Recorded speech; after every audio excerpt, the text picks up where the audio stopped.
Guys, finally নতুন বছর চলে এসেছে 2025। এবার শুধু দেখতে হবে যে আবার কোন মানুষগুলো আবার মুখোশ চেঞ্জ করে, কোন মানুষগুলো আবার তাদের রং বদলানো শুরু করে দেয়। তো সেইগুলো তো আবার দেখতে হবে নাকি। তো তার জন্য একটুখানি এনার্জি বাড়াতে হবে। তো এনার্জি বাড়ানোর জন্য কি খেতে হবে, কোন ওষুধ খেতে হবে, অবশ্যই আমাকে কমেন্ট সেকশনে জানিও।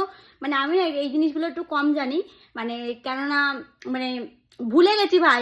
এত বাস খেয়েছি, খেতে খেতে ভুলে গেছি। তো এবার তো খাওয়ার জন্য আবার একটু রেডি হতে হবে নাকি। দেবে তো অবভিয়াসলি জানি আমি, অনেকে দেওয়ার জন্য রেডি রয়েছে। তো সেগুলো তো একটুখানি মানে একটু একটু একটু আর কি, তার জন্য একটু প্রিপারেশন নিতে হবে, তাই না? আজকে হচ্ছে জানুয়ারি মাস ভাই, জানুয়ারি মাস থেকে ডিসেম্বর অব্দি, বুঝতে পারছো? 12টা মাস এখনো ওয়েট করতে হবে। 12টা মাস কম বলো তো? এখনো পর্যন্ত যে কি হবে জানি না ভাই। তবে ভালোই একটু ভালো কাটলে যায় ভাই। কারণ গোটা একটা বছর যা কেটেছে বলার মতন না। যাই হোক, তো সবাই প্রে করো যাতে